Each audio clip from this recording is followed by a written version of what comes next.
In the vast contested lands of the steppe, war was a constant season, and for Tatus of the Pechenegs, it was the very air he breathed. His campaign against the rival was proving successful, and his banners flew freshly over the wan fields of Byzantium. His warriors credited with 100% of this crucial victory, and yet victory on the battlefield did not guarantee peace within the Khan's own yurt. And the threads of power were not woven with just strength, but with perception. And the Yagu ruler ruled under a shadow that had nothing to do with the clouds above. Many had once mistaken his injury, thinking he had lost his leg in a skirmish, but the truth was plain for all to see. Tatus ruled with only one arm, and not only with one arm, but with a tie to the Cumenids. And it was no fresh wound, but a permanent mark of his past, and a constant reminder of his vulnerability that his rivals, both external and internal, were clean to exploit. And his injury fueled whispers of a chaotic succession, and gave his discontented vassals a reason to doubt and plot. We find ourselves in Tatus's yurt, with maps spread, and of course, Tatus speaking with his advisor. A complete victory, my Khan. The war leader was captured and the men are in high spirits. Good. But their main host is still a threat. They have numbers. Even if their leadership is failing them, what of the home front? What news from my spy master? The spy master reports the usual grumbling. He assures you all is under control. That man is garbage. He couldn't find a plot if it were tattooed on his own forehead. My vassals hate me openly. I need eyes and ears, not a stone-deaf fool who tells me what I wish to hear. But however, I cannot afford to spend the prestige that I need right now, not while we are in the field. And if I must fire someone, the benefit must outweigh the coin. We'll have to eat this problem for now. And this was the precarious balance Tatus had to maintain. A war on two fronts, one against the enemy before him, and a shadow war against the dissent festering within his own realm. He knew that he should be swaying his powerful vassals, bending them to his will.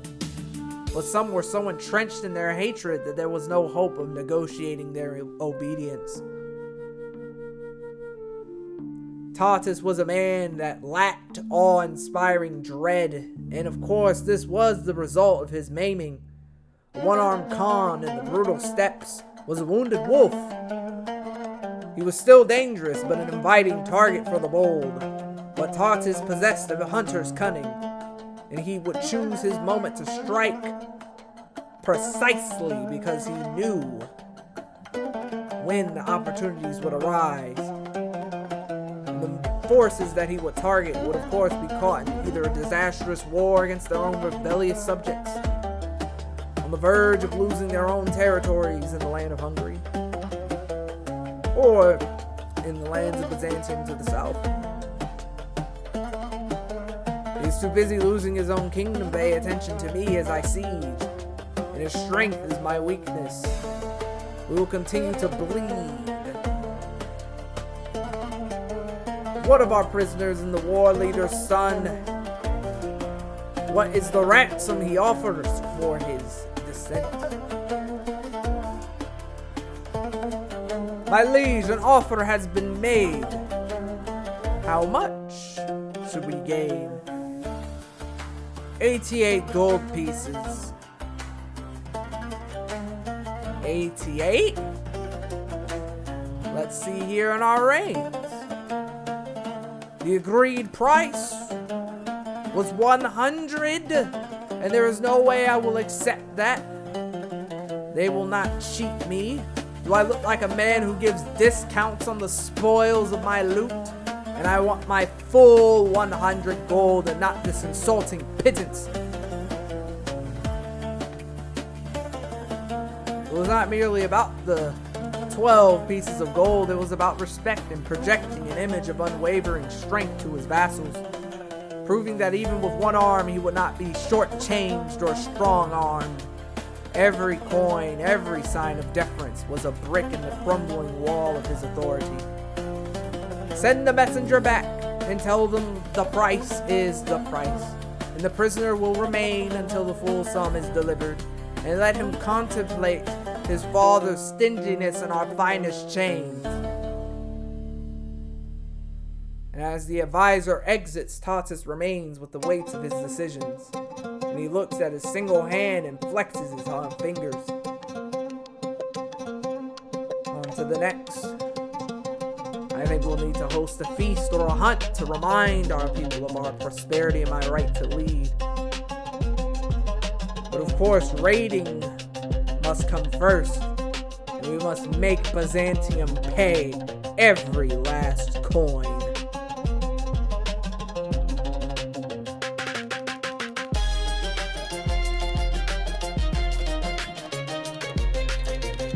The great Byzantine Empire was a behemoth of wealth and power, a mighty prize for Tatus of the Pechenegs.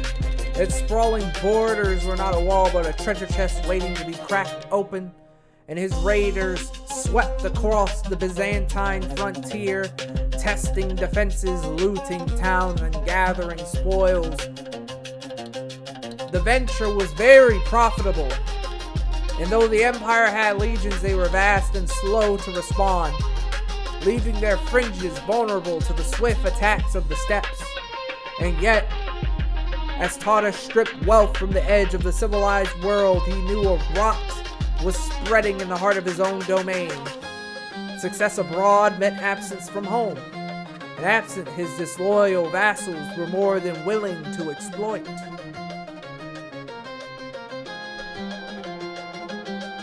And in the fields, a messenger approaches Tatus. Ridden hard, he bows low. My Khan, your queen has given you another song, a strong boy. A flicker of pleasure goes across his face. Another son. The spirits are generous and the line is strong. And that is not all, Yagbu.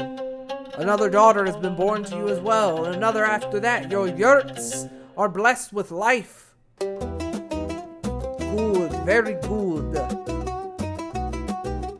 More branches for the tree, that is all. And as the messenger departs, the eagle on his arm, on Tatus's arm, launches into the air. It circles once and then dives into the brush. And moments later, it returns, dropping a freshly caught hare at his feet, before wrestling in his arm. You see? Loyalty begets loyalty. You are no longer just a hunting eagle. You are my loyal eagle, a worthy companion in these trying times. But these moments of personal joy were but brief islands in the raging sea of political troubles.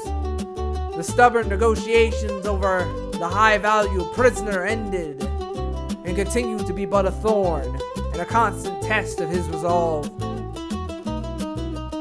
My Khan, they have offered to raise on the prisoner 95 gold pieces. 95 is not 100, and he is definitely worth his weight. They must stop trying to cheat me. My answer is the same. We will wait until they are ready to pay in full. Tatus would not be short-changed or strong-armed.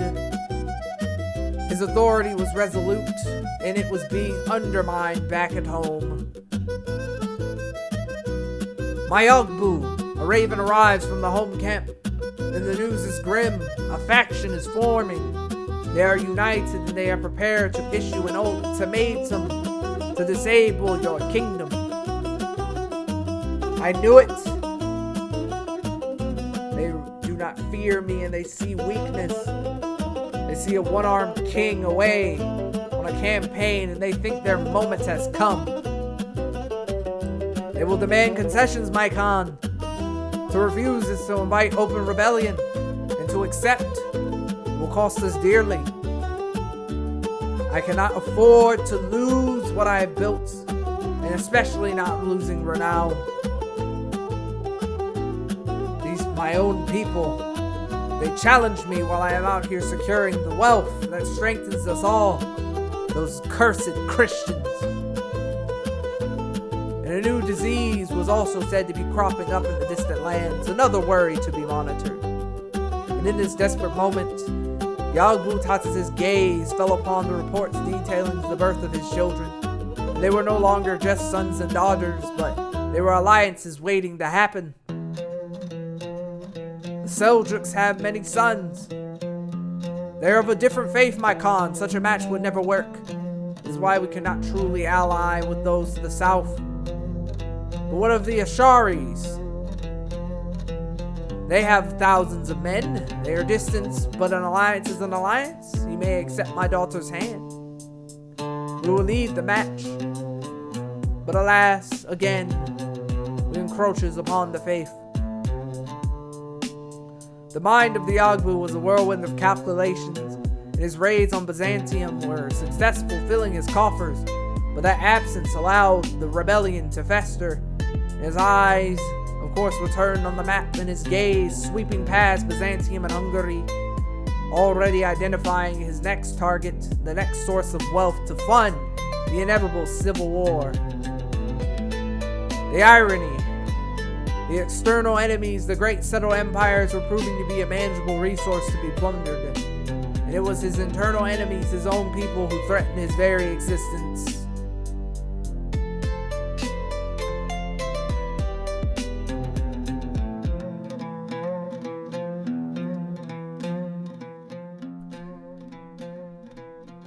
In the brutal chess game of nomadic politics, impatience, like a well-aimed arrow, often found its mark. The young King Tatus' stubborn refusal to be shortchanged with born fruit, and the full ransom, every last piece of gold he was owed arrived, and with it came the surprising revelation about the high-valued prisoner he had held for so long. The full ransom has been paid, my Khan, and our spies have learned more about that man. He is no mere warrior, but his entire clan knows him as a genius. A genius, you say? His father was a fool to let him be captured, and a greater fool to let me know his true worth. This gold is most welcome. But the small, satisfying victory was immediately eclipsed. In the moment the gold arrived, it was as if a signal had been given, and the storm that had been gathering finally broke over, and the rebellious faction, their power consolidated, issued their formal ultimatum. The ultimatum has arrived, my Khan. They demand you curb your authority, that you bow to their counsel. Well, I will not. This was never about governance, it was about opportunity. They saw a king with one arm and they thought he was half a king. And they are going to learn a painful totality of their miscalculation. And Tatus' response to this declaration of civil war was not one of panic, but of calm, furious, calculated action. And in the span of hours, he overhauled his entire court.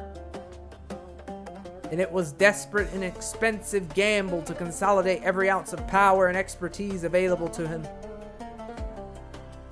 We will need a siege engineer, more horse archers, a court musician, a general, a chief bodyguard, and we need more knights. We'll need a quartermaster to manage our supplies.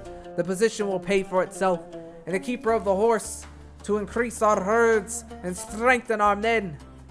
Fill every available slot.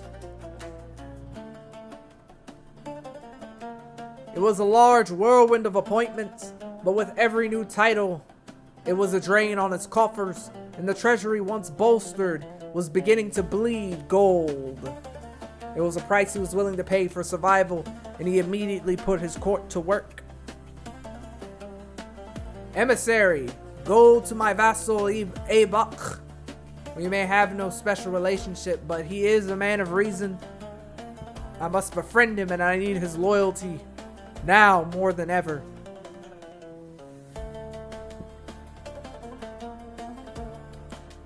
And as time would pass, we would eventually succeed in befriending Ebuk and have one more obedient man on the council. But Tatus must now turn his energy and attention to the rebels that would raise across his land. They are strong, but they are arrogant, and their armies are separated, and that is how we will destroy them. We will hit them where they stand before they can gather together. We will need to move. And then later, we must consult the skies and ask for a sign and have a blessing for our war. Stargazer, tell us what you see.